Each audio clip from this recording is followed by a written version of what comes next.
Hi, I'm Dr. Stefana Pecher, the Country Doc. Welcome to our 8th edition of High Stakes, a community outreach dedicated to education and healing of the opioid crisis. Today's episode, we have a very special guest who drove all the way from New Haven, Dr. Lloyd Sabersky, who is a professor at Yale and has actually 3 separate board certifications. He's board certified in internal medicine, in pain management, and anesthesia as well. That is correct. So welcome. Well, thanks for having me. And of course, it's an extraordinarily important topic to talk about, and hopefully I can provide something of interest. Oh, yes. Well, we spoke a little bit before, and I really appreciate your philosophy on defining pain and the different types of pain in order to best address the patient's needs. Would you tell us a little bit about that? Sure. I mean, the most important thing is when a patient is talking to a doctor about managing their pain is they have to understand, is my problem curative or palliative? Meaning, can the doctor put something together that will cure the condition, or are they just going to manage the symptoms? And, it really depends on the condition. Sometimes patients think, well, gee, that curative management is risky, but the risk may be worth it if you can get cure. Because all symptom management of a disease that is there forever is a treatment for many years. So a doctor has to ask the question, patient has to ask the question, is this treatment being offered to me safe for 30 or 40 years? I mean, this is an important question to ask, not just for opioids, but for things like epidural steroid injections and facet blocks and even a lot of the rheumatologic treatments. We have to ask, is this safe long term? Now, sometimes it is. When we're talking about a rheumatologic disease and a biological, a disease-modifying agent can make a big difference in that patient's life and in their physiology. But opioids don't. So you have to make sure you get some bang from your buck when you prescribe opioids. So there are definitely cases where opioids are the right thing to do, but there's a standard by which we measure the success. You can't just give somebody opioids and hope for the best. There's got to be a measure. So if somebody is going to get opioids for something, and this is a long-term use of opioids, we are looking for successful palliative care, and that's measured by having a 50% or more reduction in pain, getting that person back to ADLs or work, of course the patient being compliant and not being impaired from the medications. But all too often we see patients get some Percocets or something like Percocets, and they say, hey, I like this, but it just takes the edge off the pain. That's not good enough. I mean, a lot of people like having the edge taken off the pain, but that's not what we're looking for. In successful palliative care, we want at least a 50% reduction and improvement in terms of function. The interesting thing when patients say it takes the edge off, you have to ask some other questions, like, well, how does it make you feel? And some patients, when they take the Percocets, say, hey, it makes me feel good. They're getting a euphoric effect. And we have to be careful here. A lot of patients getting the oxycodones have a euphoric effect, really without much reduction in pain. That might just be that taking the edge off. We're not looking for that. In fact, we don't want to be dispensing euphoria. Dispensing euphoria is potentially hazardous. It's that euphoric sense that patients can become addicted to. They want that. And certainly we want patients to be comfortable and to have less pain and to go back to work. We're not looking to create euphoria. Perfect. Well, at this juncture, Melissa, I need to introduce you. This is Melissa Bouchard, who's a member of our panel and a good friend of mine. And Melissa, I think at this point, don't you have something to add? I'm sure you do. I mean, I think I always have something to add. This reminds me of going back, so a little bit of my history. When I was 24 years old, I was struck and dragged by a drunk driver. And when that happened, I lost my ability to walk. I couldn't sit up without going into shock. I was prescribed 20 plus pharmaceutical medications and kind of was looking at my care in a way of, in my 20s. Is this realistic for the next 30 or 40 years? Who am I going to be? What is my liver going to look like? What's going to happen, long term? Is this really going to treat condition or just cover up the pain. Exactly like doctors. Yeah, exactly. Yeah, and so that's what gravitated me towards the medical cannabis, was trying to learn a more holistic approach or a more lifelong approach that was actually going to deal with the inflammation, with the pain, with the stress, with the insomnia, with all of the conditions from the inside, and not just topically, cover them and make me kind of be able to get through my day.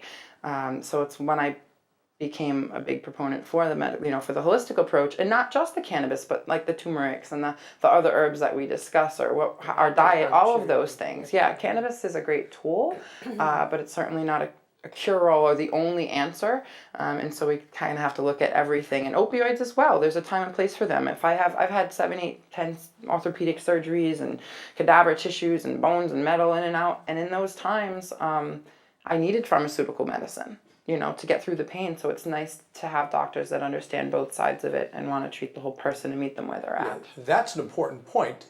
Acute pain is different than chronic pain. Yeah, that's right. And technically speaking, they're two different diseases, yet we treat these two imposters exactly the same. The physiology of acute pain is different than chronic pain. So what happens in chronic pain, this constant bombardment of electrical information to the nervous system, causes changes, a plasticity, so to speak, inside the nervous system, and you have upregulation of various receptors like the NMDA receptor. Mm-hmm. So the disease is totally different, and yet we approach both the same way. Yeah.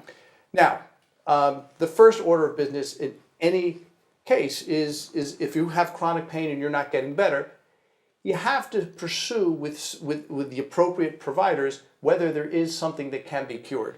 And we have published a number of papers over the years. We found that certain subsets of patients with chronic intractable pain who've been told they have a symptom of pain for the rest of their life actually had diseases that weren't diagnosed. Mm-hmm.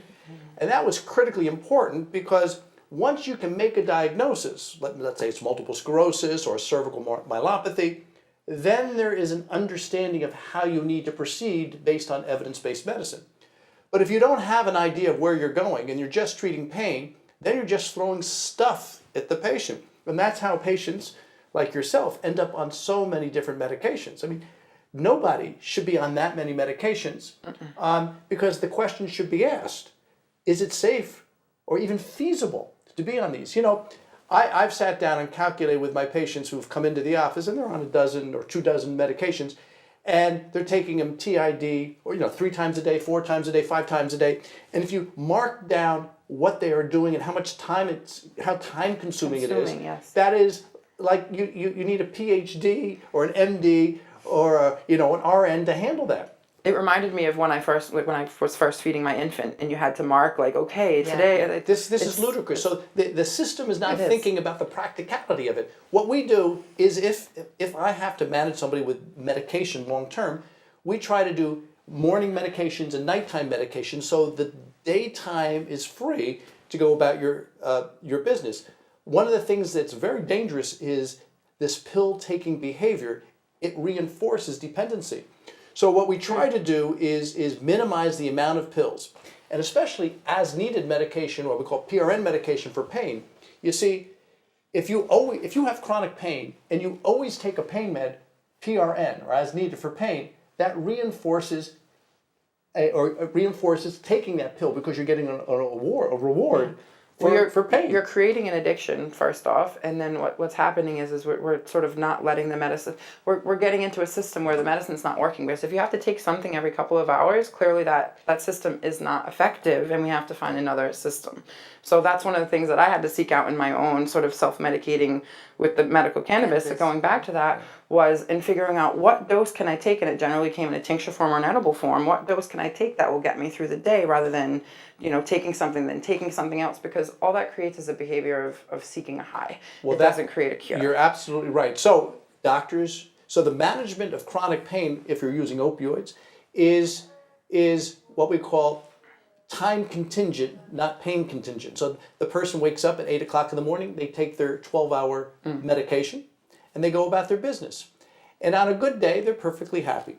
And on a bad day, they will manage their symptoms just like everybody else in society by taking a break, stretching, icing, maybe an over-the-counter.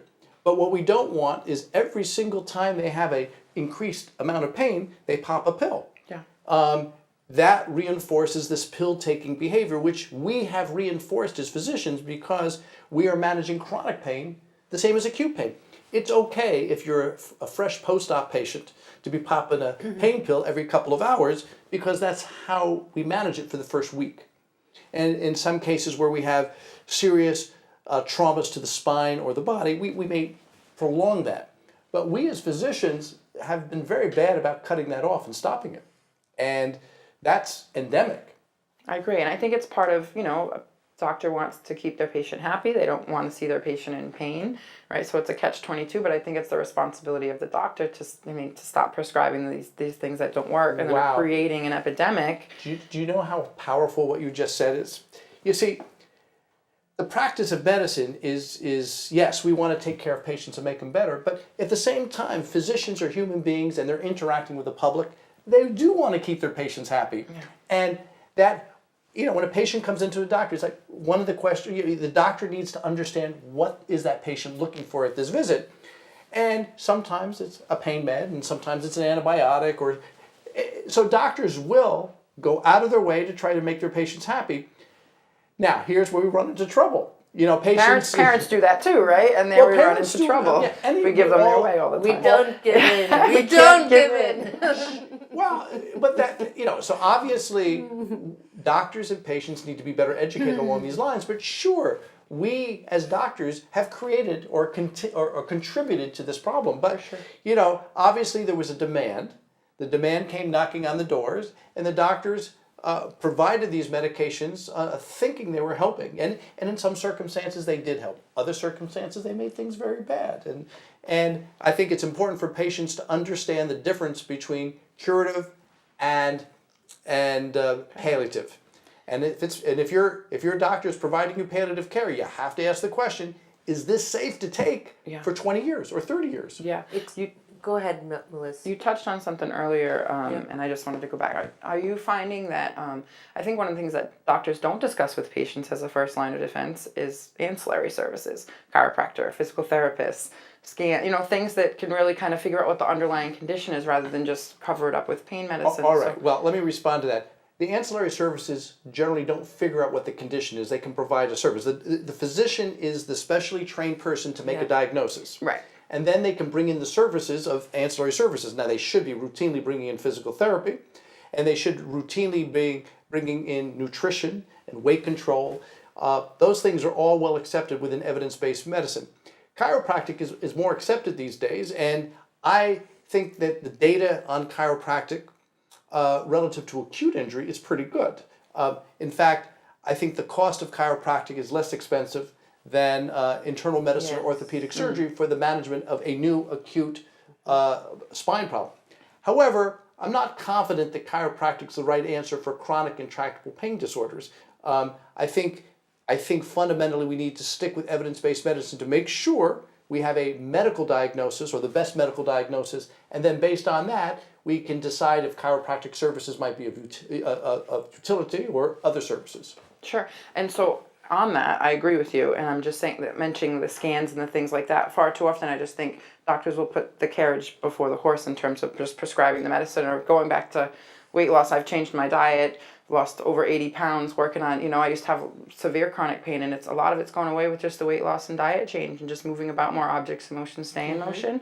But unfortunately, as a patient before, a lot of times doctors would just blame it on that and then prescribe me medicine, right? Because, you're in pain, or, you can't this, or you can't that. And so I'd like to see doctors more tell us what we can do rather than just... Well, I think it's getting better. We've had our wellness center now for about 7 years, and we have all of these ancillary services that you mentioned, Dr. Sabersky, including a naturopath, an acupuncturist, and medical masseuse. And you and I, when we spoke on the phone, you had touched upon a very interesting thing where you mentioned that patients will improve regardless of the modality, that it's a bit of a placebo. Well, that's right. A third of the chronic pain patients are placebo responders. This is super important because a lot of doctors will throw different technologies, electrical stimulators, medications, even some of the physical modalities, physical therapy and the like, a third of the patients automatically get better, and it has nothing to do with what we're doing. Interesting. But the teaching point, the really important teaching point here is, if a doctor does something to a patient and they get better, they tend to think what they did caused it. And that is a big problem, because we have doctors doing procedures, routine procedures, and I don't want to get into the specifics, and they're convinced that these procedures are a benefit. Yet if you look at the statistical data, 28% to 33% get better for a brief period of time. That is not the kind of procedure you want to be subjecting your body to. There's a lot of things offered in interventional pain management that give transient benefit.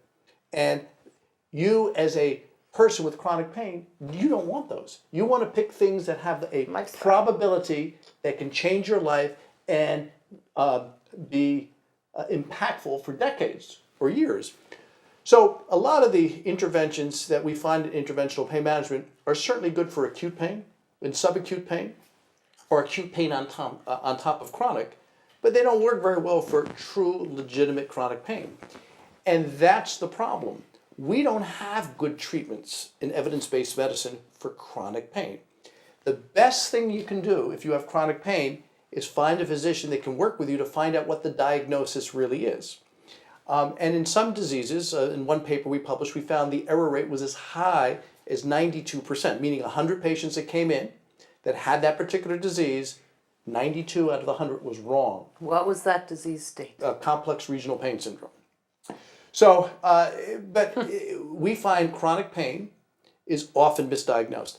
I think the problem is that a lot of doctors are trained in one specialty, and I think that gives them a very narrow focus. Now, they may know an awful lot in neurosurgery or anesthesia or rheumatology, but patients who come in, patients who have chronic pain tend to have problems in lots of different disciplines, and you have to look at the patient holistically and comprehensively. The psychology, the internal medicine, the rheumatology, the neurosurgical, the neurology, and by and large, most physicians don't have bandwidth. They have depth, but their bandwidth is very narrow. I think I have a little of an advantage here because of having the internal medicine training with neurology and psychology background. I have bandwidth. I advertise myself to patients. I have bandwidth, but no depth. But I think that's not true. But in screening patients, I think it's important to have bandwidth because I find a lot of the patients just have medical conditions that really need to be taken care of. High blood pressure. You know, I've had cases where high blood pressure was the driving force behind the chronic pain, yet nobody paid attention to it. So a patient would present, one case was back pain, most of them are headaches. And a sense of flushing and things of that sort. But we treat the high blood pressure or arrange for somebody to treat the high blood pressure, they start feeling better. That doesn't happen for everybody, but certainly that's an important point. You can't put basic medicine, you can't do pain management without doing basic medicine. So, exactly, excellent points. And then could you just go back a little bit for the audience, for people who are non-medical? Could you tell us what does it mean, palliative versus curative, in plain terms, so that anybody could? Well, curative is simple. That's you're going to get rid of that disease. So if somebody has a appendicitis, we know we can go in there and cut that appendix out, and plus a course of antibiotics, the patient's going to be cured, never to be a problem again. But a lot of conditions are conditions where the person has chronic pain for a lifetime, let's say back pain. And nobody really has put up a way of curing that patient. So that patient either has to just live with the pain or take some kind of medication that might help them with the pain. And obviously, if over-the-counters are not helping them, they may find themselves working with a provider who could provide them opioid medications. And the teaching point to the patients here is if you're stuck with chronic pain and it looks like pain medications might be where you're going, you have to ask your doctor, is it safe to take these medications for the rest of my life? You know, one of the big tragedies that we have here is people think if it's over the counter, it's got to be safe. And so patients with chronic back pain frequently use a lot of Motrin-like products or ibuprofen-like products. that's a toxic brew. That's a toxic brew. If you take that type of medication called a non-steroidal anti-inflammatory day in and day out for years, it's not just jeopardy for your gastrointestinal tract in terms of bleeding. You can have impact on your kidneys, your blood pressure, and at high doses and for sustained periods of time, you can have impact on coronary artery disease. So it's people think it's over the counter. It's got to be safe. Yeah. That's a good point. An interesting story. When I was an intern, we had ibuprofen by prescription. It was a very powerful medication. We used it on neonates to keep the PDA open and things of that sort. So when we heard ibuprofen was going to become over the counter, we're going, oh my God, how can we do that? The public could not possibly handle ibuprofen over the counter. So that was in probably like 1983 or someplace around there. But they made it over the counter. Who makes these decisions? Well, obviously industry approaches the FDA, they provide studies, and based on the review, a decision was made, and I'm sure that was done in all good conscience at the time. But, we look on it back retrospectively, it's like, oh my God, how many people have GI bleeds as a complication of non-steroidal anti-inflammatories being used inappropriately? And we don't even have a handle on the other stuff. We certainly are aware of the effect on renal prostaglandins and its effect on high blood pressure, but we don't have a large handle as to how many patients are really having problems related, or that type of problem related to the non-steroidals. Yeah. Tylenol's over the counter. That's not safe either to take. You have to be very careful about the dose of Tylenol. Certainly, you never want to exceed 3 grams per day for a long period of time. Some say 4 grams. I prefer to be on the safer side of 3 grams. But people think if it's over the counter, it's safe. By golly, it's not. It's a drug. In response, too, just because it's homeopathic or naturopathic, that doesn't make it safe. Its own. That has its own issues. I know. And I just went through it. one of the things here is how things are regulated in the United States. The FDA does a pretty good job on watching manufactured medications and preventing terrible things like infections from medications. The long-term ill effects of medications, we don't find out about those things for decades. And so the FDA has a tough time predicting those. But the problem here for a lot of medications are some of the homeopathic, the FDA considers homeopathic to be so dilute that it's not pharmacologically active, and therefore it's not under the auspices of FDA, it's regulated by agriculture. And agriculture doesn't really care because they look at it as a food substance. And therefore they're not necessarily regulating your lettuce or your apples. I mean, they have some standards in terms of infections and stuff, but a lot of these over the counter homeopathic products are not regulated by the FDA. So people always think, gee, this is a drug. I got it at CVS or Rite Aid. It's got to be okay. Not necessarily. Let me tell you a quick current event story on that, and I still have the IV marks to prove it. So, in this whole new lifestyle of getting healthy, I started taking supplements. All I was taking was a multivitamin twice a day. But I was also ramping up, the health foods that I ate. I was drinking a vitamin-infused water that had B vitamins in it and other things in it. Didn't think anything of it. Started having all these crazy neurological symptoms. My lips were going numb. Couldn't feel my hand. Thinking it's, my shoulders. I'm exercising. Maybe I did this. I have this fluid leak and maybe test that. Thinking it's something else. The long and short of it is I had blood work done and found out I have vitamin B toxicity. B6. So and B6. B12. Well, yeah, B6 mainly. Yeah. But I guess the symptoms of a deficit or like too much or too little can cause the same symptoms. So what's happening is just from a simple vitamin. Now, most people, that's unheard of because it's a vitamin. B6 is water soluble. You're supposed to be able to just have it pass right through you.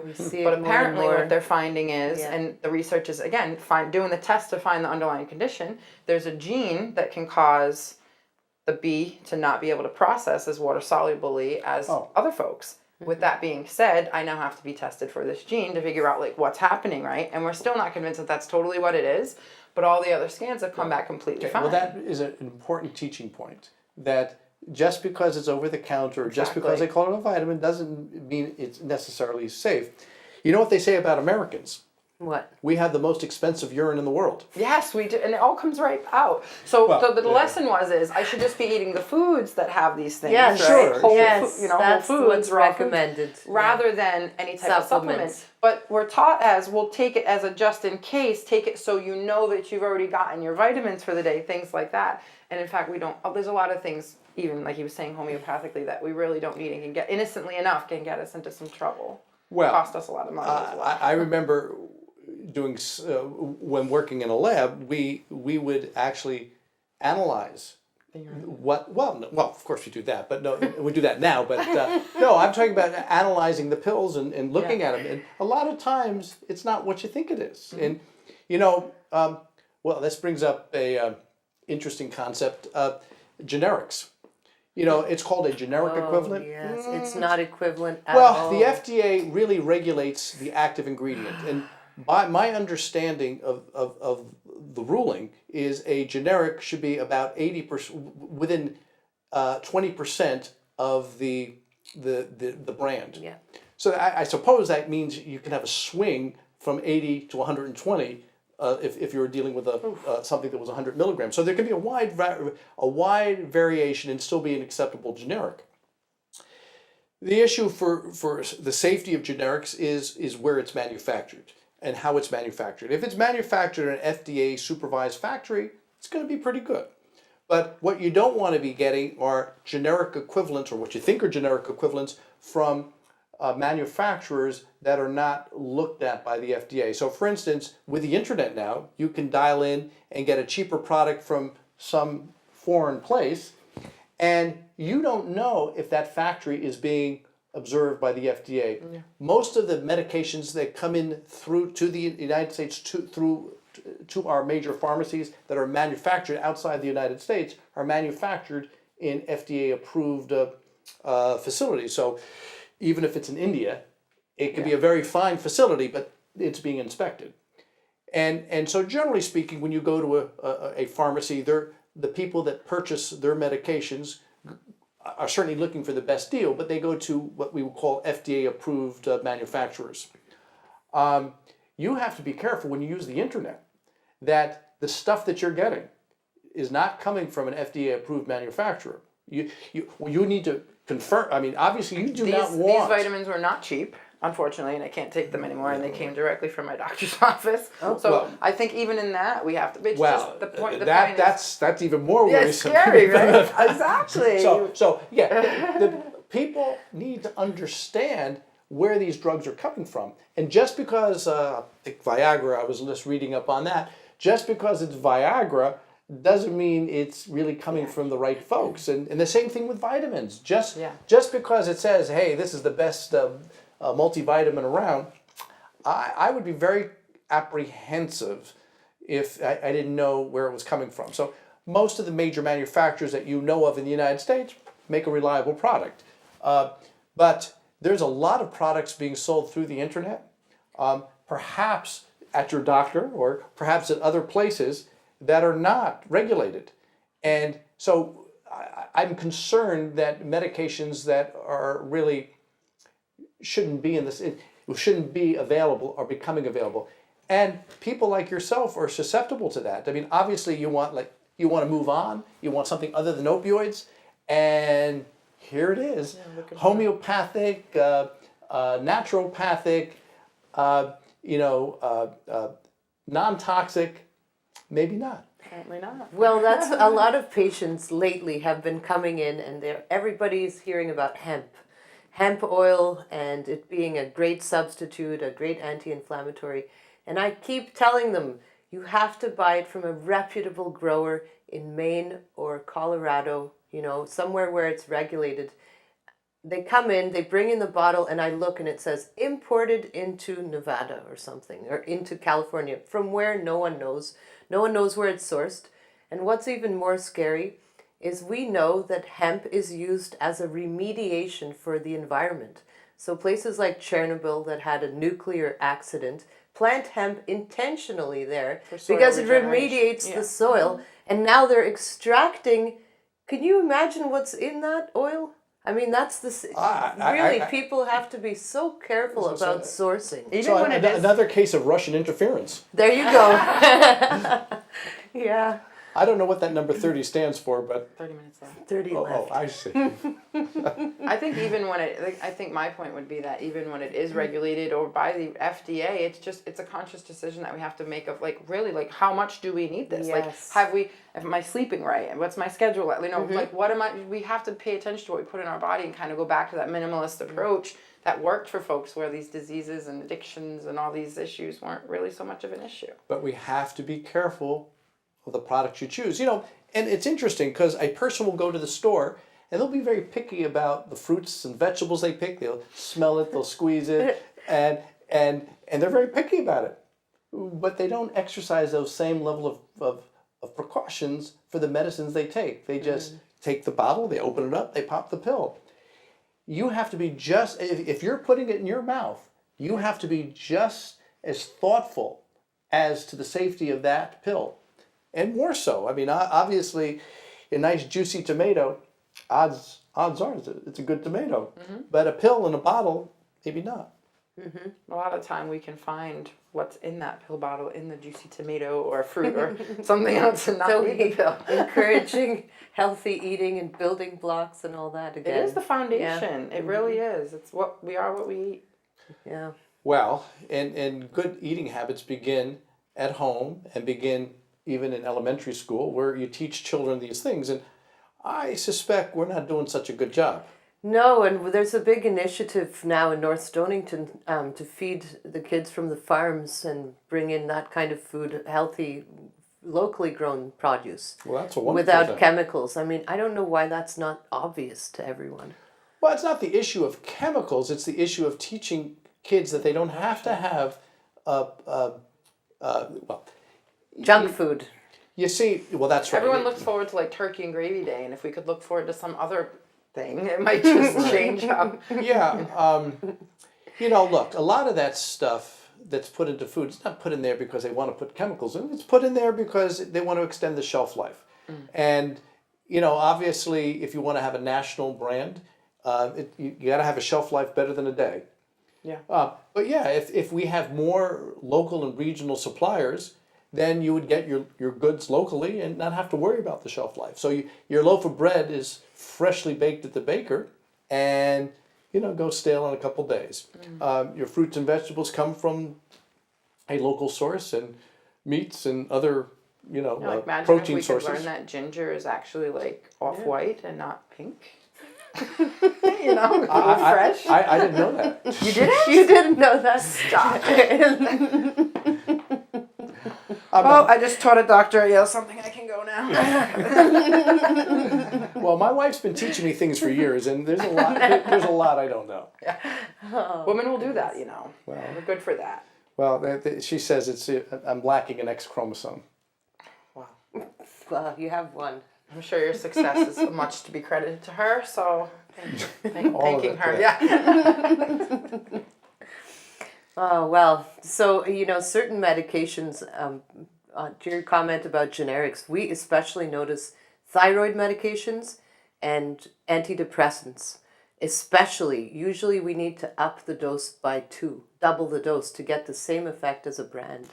Yeah, but you know, that worries me because if you see, the FDA regulates the active ingredient, not necessarily the inert ingredient. Yeah. So if you double the dose to get the active ingredient, you're by definition doubling whatever carriers there are, I know.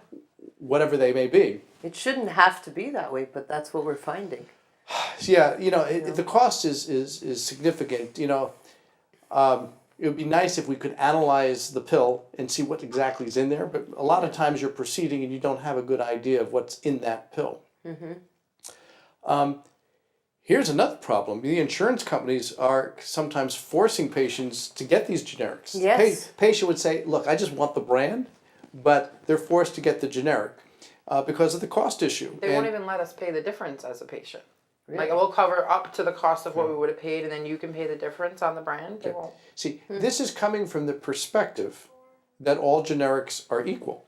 or the generic is equal to the brand, and that's just not necessarily true.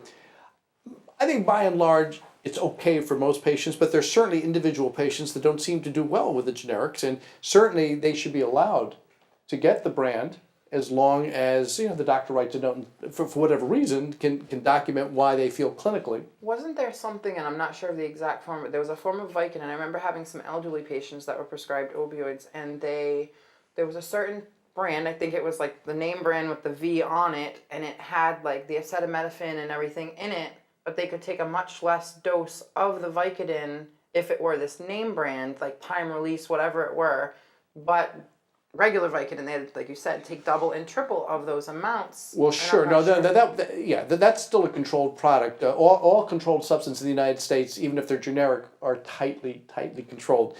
But there was in terms of the hydrocodone products out there, there were some with 500 milligrams of acetaminophen, there were some with 325 milligrams, and some with 300.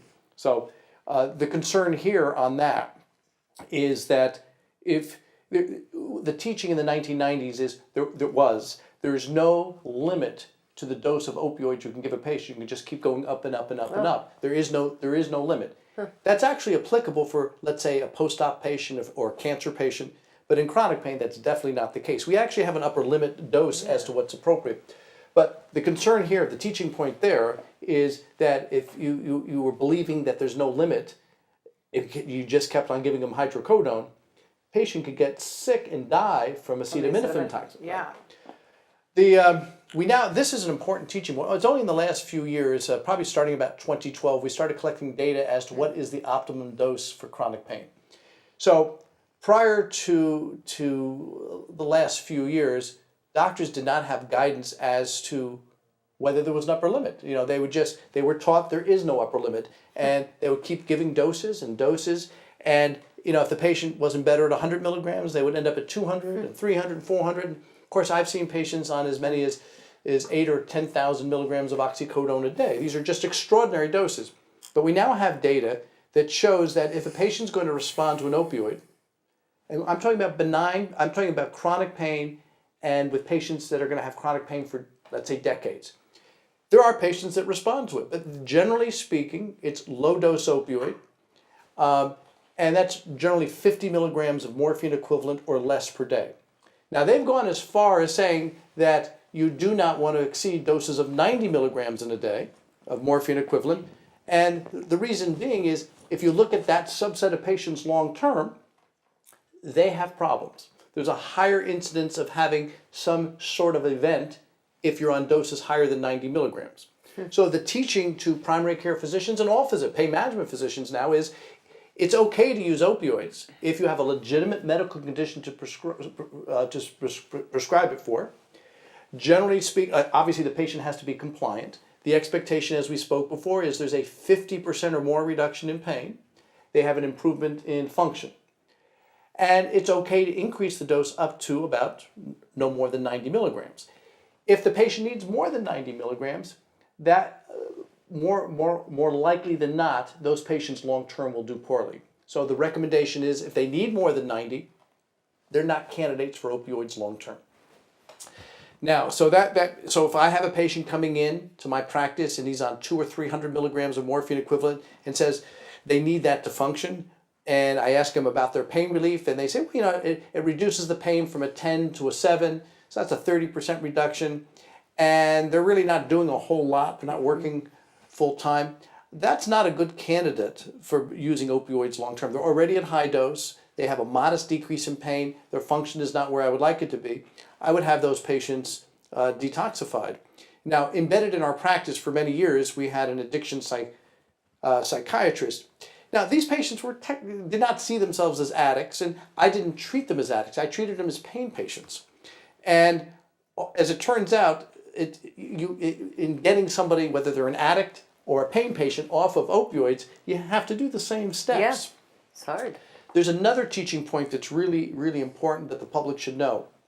High-dose opioids at greater than 90 milligrams, getting into these large doses, can cause an entity known as opioid-induced hyperalgesia, where the opioids themselves, the oxycodone, the Percocet, the Dilaudid, they cause a paradoxical increase in pain. So we think of these medicines as we take them to reduce the pain. But a subset of patients, when the doses are higher, have the potential to have more pain. So this is a real catch-22. Patients scramble to take pain meds because they have pain. But then, because they're taking the pain meds, their pain is even worse. So they take more pain meds. So that was part of this upping and upping the dose. So we now know that once you have that sort of cycle, an opioid-induced hyperalgesia, the patient has to be detoxified. Now, buprenorphine, which is frequently used for detox, is really a good agent for that because it binds tightly to the opioid receptor. And often patients with opioid-induced hyperalgesia, it's almost a cure if you put them on buprenorphine. Nice. They feel so much better. Yeah. So it's important to recognize that opioids at high dose are seldom appropriate. It's not to say there's an occasional patient in the practice that might be appropriate, but they're seldom appropriate. Where I end up using high-dose opioids most often now would be a fresh post-op. So we'll have a patient as a multi-trauma that's referred to the practice, and they'll be on high-dose opioids, and then we have to back them down over time. Perfect. And what is your thought on using medical cannabis to detox patients? Well, I don't have experience doing that. Obviously, the cannabis business is new.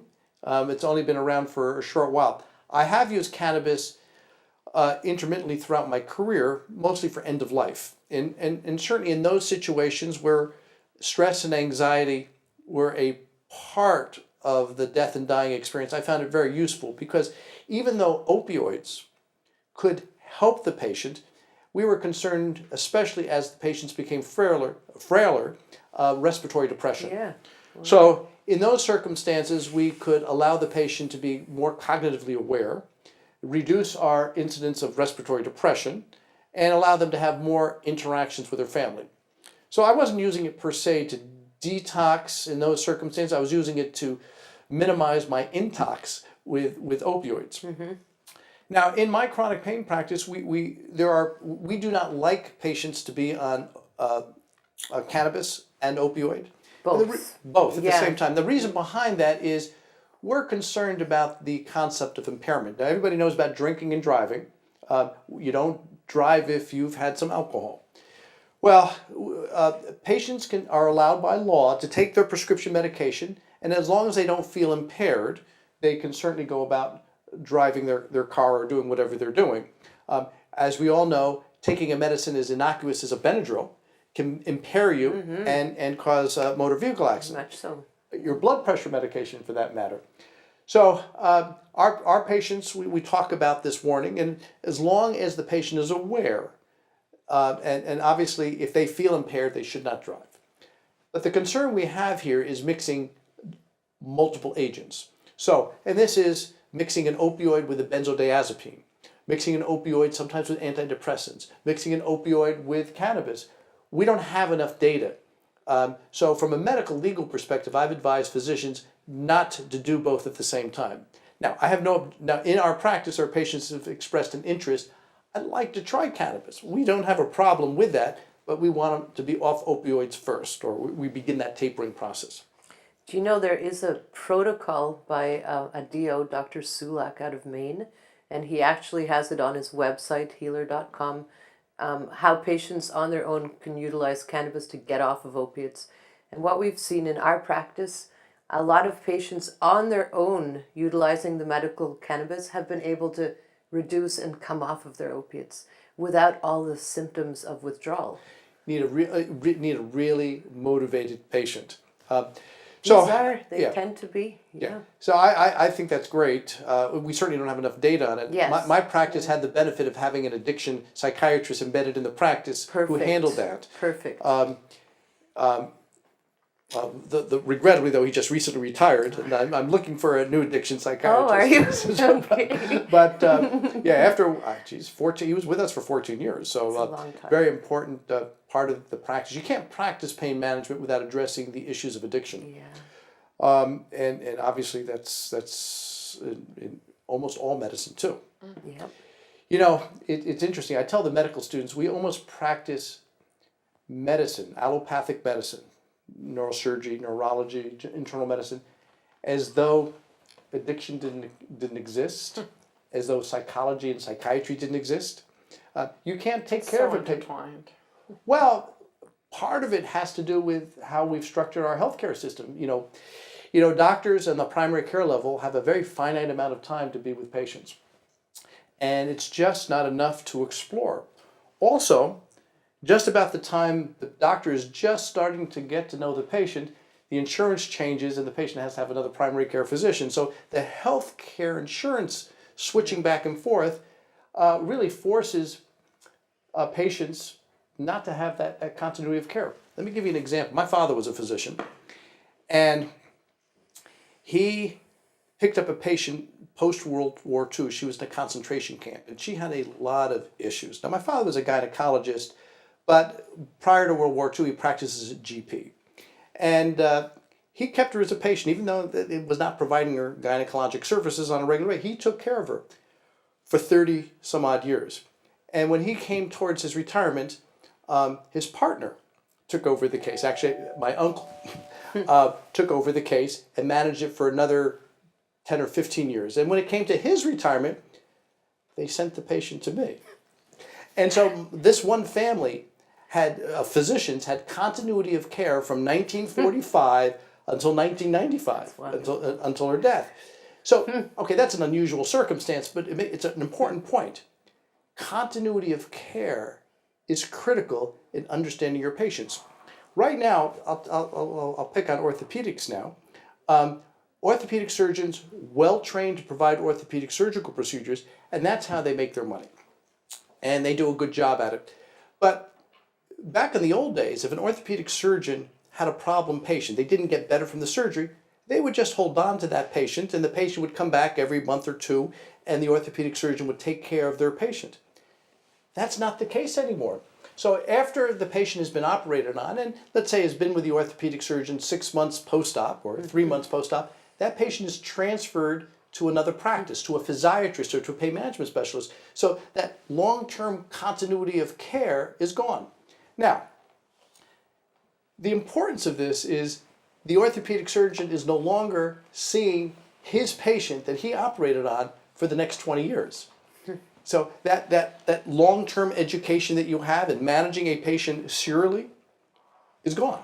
So the system is incentivized doctors to move patients out of their offices to another type of practice, and that makes perfect sense from an economic perspective because if your practice is busy with too many post-op patients, you don't have enough time to do operations. So there's an economic incentive. Unfortunately, it deprives physicians of that opportunity of self-educating with your own, I don't want to call them mistakes, but your own patients and see how things go. Yeah. And I learned that from my father, who managed patients for 50 years. You learn something from these patients long term. I have quite a few patients now that I've been managing 25 years, and you learn an awful lot from that.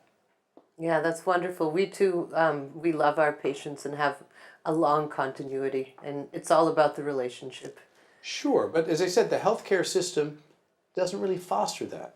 It doesn't, because I've had the same doctor's office since I was 21, so 17 years now and now I see a different PA practically every time I go in, and it's frustrating because there's a level of trust, right?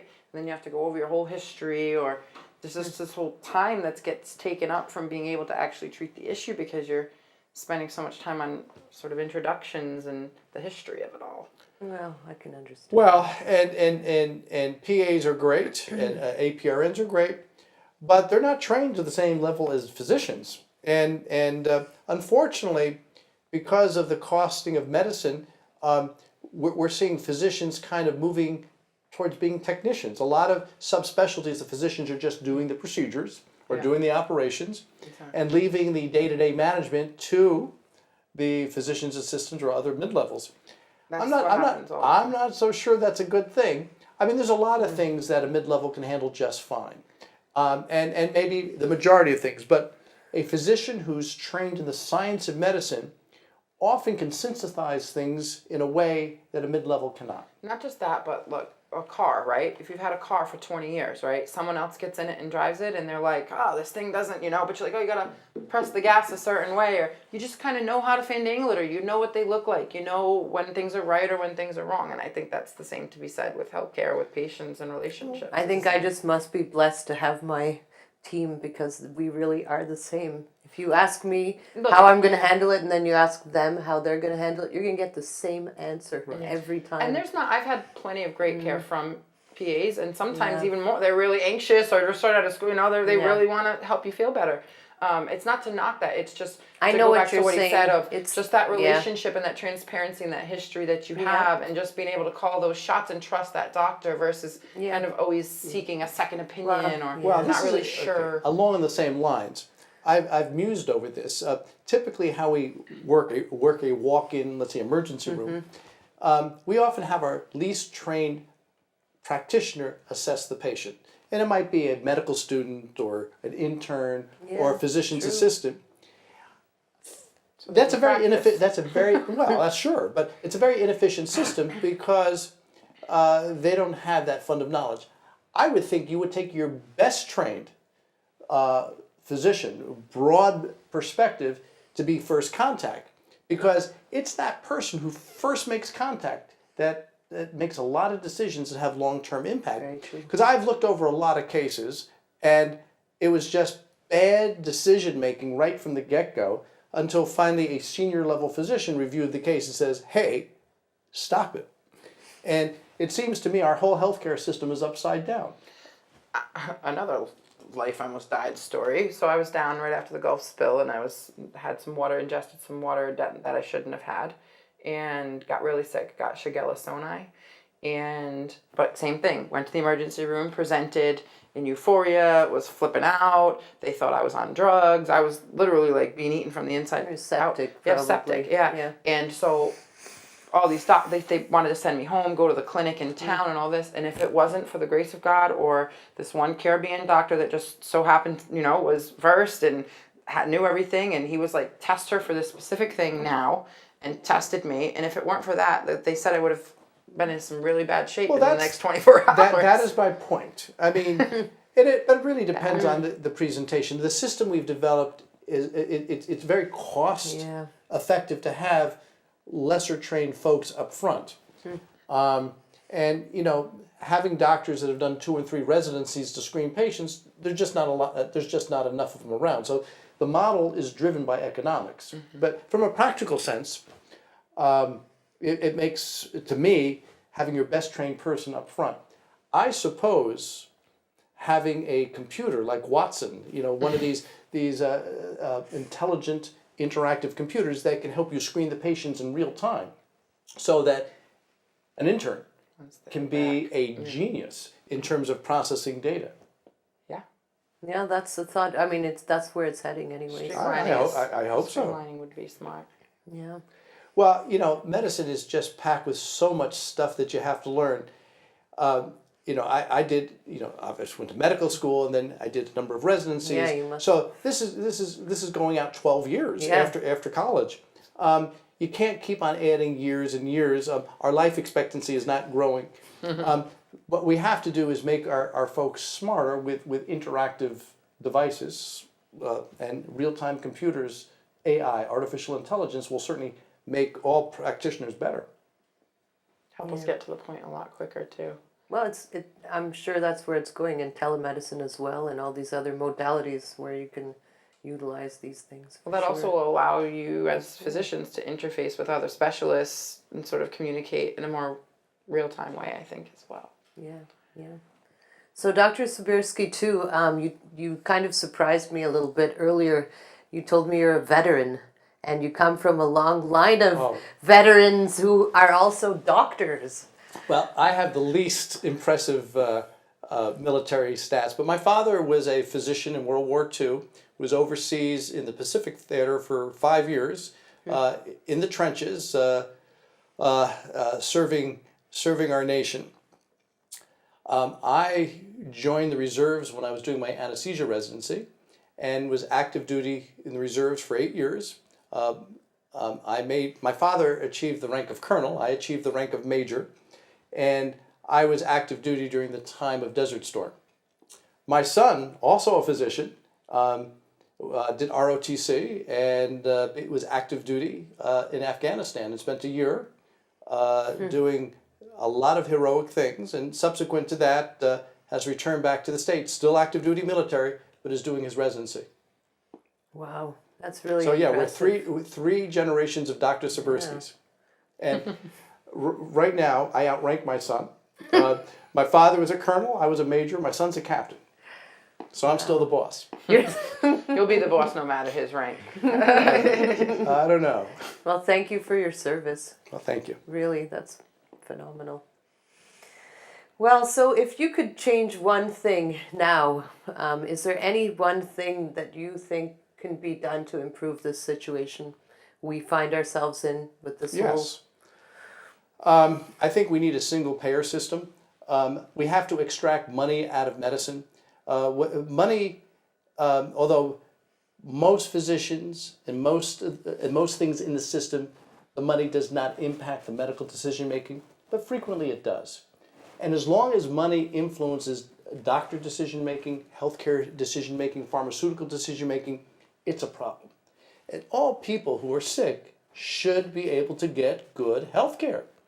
This is a very wealthy country, but the money is not really directed to where it needs to be, where it's needed. So I think a single payer system is the way we have to go. You know, one of the games I keep on seeing with insurance companies, with people that are in their mid-60s, is they keep on denying and denying and denying. And their plan here is if they can just drag their feet long enough, the patient will become 65 and they'll get Medicare benefits and they're off the hook. This sort of gamesmanship in healthcare is not in the patient's best interest. Workers' comp's another. The system was set up as an adversarial system. You have the worker who wants to get the best health care for themselves, and you have the employer who wants to spend the least. That's an adversarial system. It can't work. Yeah. You're going to have fights. Yeah, it's very true. So get the money out of medicine, and I think a lot will improve. So how do we do that? Well, I may be able. I think so. I have told one of my professors this. I can see the future. I just don't know how to get there. To keep the faith, huh? Keep the faith. Well, nothing is perfect. You know, Canada, I'm Canadian as well, and I grew up there. And that's a one payer system, and that has its own issues as well, but at least the general population has access to care, and you don't see these enormous disparities. Isn't there something to be said just for the mental psyche of, if I got sick, I know I would be taken care of? I think that alone speaks volumes. Oh, of course. Yeah. Absolutely. And this. Yeah, look, there's no single payer system that's perfect, but it's a place to start and make it good. Yeah, yeah. Excellent. So any parting ideas? Any parting thoughts? Parting thoughts. Well, patients are in control of their destiny, especially when it comes to chronic pain. They should always ask their physicians, is it safe to be on these medications for a lifetime? That's what you have to ask when you have chronic, intractable, benign pain. Perfect. Be your own best advocate. Be your own best advocate. Oh, absolutely. Yeah. Advocacy is important. And the building blocks, nutrition and all that. Yeah. All right. Well, thank you very much, Dr. Sabersky. We really appreciate your time. Well, thank you for Thank you inviting for me. coming. I enjoyed it. Yep. And Melissa, thank you very much too for taking that long trip down and being part of the panel. It's not that long. Well, you guys are wonderful. All right. Thank you. Thank you. Thank you.